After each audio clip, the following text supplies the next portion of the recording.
Halo, selamat datang dalam program BOS UMK. Bantu operasikan sistem OSS bagi usaha mikro kecil. Dalam menjalankan usaha, ada beberapa hal yang perlu dipersiapkan. Selain modal dan skill, perizinan berusaha menjadi poin penting dalam melakukan kegiatan usaha. Perizinan tidak hanya berlaku khusus untuk perusahaan menengah besar saja, melainkan usaha mikro kecil atau UMK juga harus memiliki perizinan berusaha. UMK adalah usaha milik warga negara Indonesia, baik perseorangan maupun badan usaha, dengan modal usaha paling banyak 5 miliar rupiah, tidak termasuk tanah dan bangunan tempat usaha. Berdasarkan Undang-Undang Nomor 11 Tahun 2020 atau yang sering disebut Undang-Undang Cipta Kerja, perizinan berusaha adalah legalitas yang diberikan kepada pelaku usaha untuk memulai dan menjalankan usaha sesuai bidang kegiatannya. Lalu, apa manfaat yang didapat oleh pelaku usaha dengan memiliki izin usaha? Yang pertama, adanya kepastian hukum serta perlindungan hukum. Izin usaha merupakan bukti legalitas yang dapat menjamin keamanan bagi para pelaku usaha dalam menjalankan kegiatan usahanya. Yang kedua, mempermudah pengembangan usaha. Perizinan berusaha dijadikan sebagai syarat utama dalam mengajukan pinjaman bank atau sering disebut KUR, dijadikan sebagai dokumen pendukung kegiatan ekspor, serta sering dijadikan dokumen pendukung dalam program-program pemerintah untuk pengembangan usaha. Dan yang ketiga, adanya kepatuhan terhadap hukum. Selanjutnya, perizinan berusaha juga berfungsi untuk mempermudah menjalin kerjasama. Nah, begitu pentingnya perizinan berusaha bagi pelaku usaha. Hal ini mendorong pemerintah untuk memberikan kemudahan perizinan berusaha. Pemerintah pusat melalui Kementerian Investasi atau BKPM menjadikan Online Single Submission atau OSS sebagai sistem perizinan berusaha yang terintegrasi secara elektronik untuk menciptakan perizinan berusaha yang lebih pasti, mudah, efektif, dan tentunya transparan. Perizinan berusaha pada sistem OSS yang berlaku saat ini adalah perizinan usaha berbasis risiko. Perizinan berusaha berbasis risiko adalah perizinan berusaha berdasarkan tingkat risiko kegiatan, dan tingkat risiko tersebutlah yang menentukan jenis perizinan berusaha. Berikut adalah pembagian tingkat risiko usaha dan jenis perizinan berusahanya. Bagi Anda, para pelaku usaha mikro kecil atau UMK yang akan memulai usaha ataupun telah menjalankan usaha namun belum memiliki perizinan berusaha, yuk simak dan ikuti video tutorial berikut.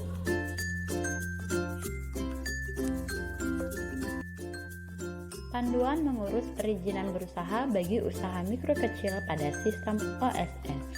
Tahap pertama, UMK harus memiliki hak akses. Siapkan data berupa KTP elektronik, email aktif, dan nomor telepon seluler. Berikut adalah tutorial pendaftaran hak akses pada sistem OSS. Pertama, kunjungi website oss.go.id. Lalu, pilih daftar di bagian kanan atas. Kemudian, pilih skala usaha. Ada dua kategori, yaitu skala UMK dan non-UMK. Kita pilih UMK. Selanjutnya, lengkapi data. Pilih jenis UMK apakah berbentuk orang perseorangan ataupun badan usaha. Lalu, isi nomor induk kependudukan. Nama sesuai KTP, jenis kelamin, tanggal lahir, dan alamat sesuai KTP, dilengkapi dengan provinsi, kabupaten atau kota, kecamatan, serta kelurahan atau desa. Kemudian isikan alamat email dan nomor telepon aktif, di mana nanti link verifikasi akan dikirimkan lewat email. Selanjutnya, ketikkan kode CAPTCHA. Baca baik-baik pernyataan. Jika setuju, klik centang, kemudian pilih daftar. Registrasi berhasil, kemudian cek email. Buka email, kemudian akan muncul notifikasi aktivasi berhasil. Setelah itu akan ada email baru yang berisikan username dan password yang akan digunakan untuk login pada layanan OSS.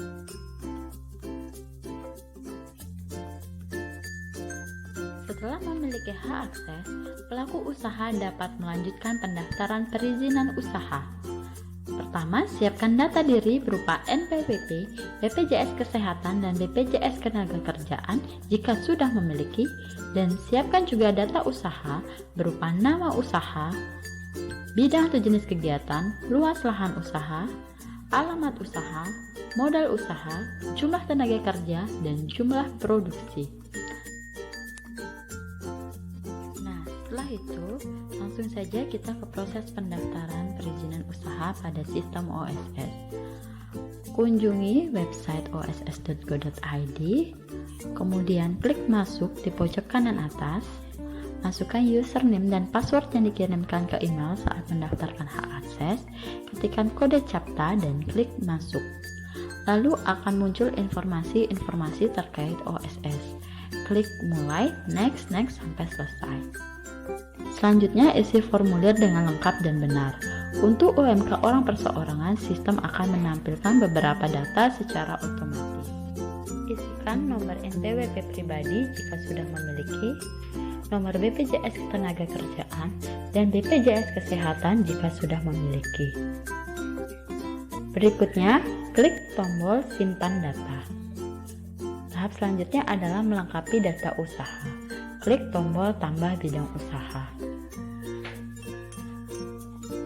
Lalu pilih bidang usaha. Ketikkan 5 digit KBLI 2020 atau ketikkan jenis bidang usaha. Isi ruang lingkup kegiatan, kemudian klik simpan. Nah, lengkapi data usaha yaitu nama usaha dan kegiatannya, luas lahan usaha beserta satuannya, isi alamat usaha, lengkapi dengan provinsi, kabupaten atau kota, kecamatan, serta kelurahan atau desa. Isikan juga kode pos tempat usaha. Lalu, jawab pertanyaan apakah kegiatan sudah berjalan atau belum. Isi sesuai dengan kondisi usaha. Kemudian ketikkan modal usaha. Klik validasi risiko. Nah, otomatis usaha Anda akan ditentukan skala usaha dan tingkat risikonya. Lalu isikan deskripsi kegiatan usaha dan jumlah tenaga kerja. Klik tambah produk atau jasa. Isi jenis produk atau jasa, kemudian isi kapasitas produksi dan satuannya. Jika barang atau jasa usaha Anda berkaitan dengan wajib halal ataupun SNI, maka akan muncul pertanyaan apakah sudah memiliki sertifikat halal atau sertifikat SNI. Isikan jawaban, kemudian klik simpan. Setelah itu klik selesai. Akan muncul tampilan seperti berikut. Dan dicek kembali apakah semua data sudah terisi, kemudian klik lanjut. Kemudian pilih tombol proses perizinan berusaha. Akan tampil pernyataan mandiri terkait K3L, kesediaan memenuhi kewajiban, kesanggupan, tata ruang, dan SPPL. Baca baik-baik, jika setuju centang semua, kemudian pilih lanjut. Akan muncul draft nomor induk berusaha atau NIB. Klik centang dan pilih terbitkan perizinan berusaha.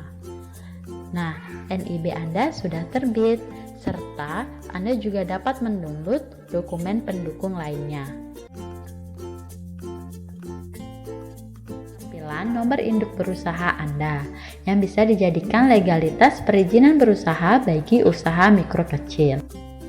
Semoga video ini bermanfaat. Jangan lupa klik like dan juga tinggalkan komentar jika ada pertanyaan terkait pengurusan perizinan berusaha melalui OSS bagi usaha mikro kecil.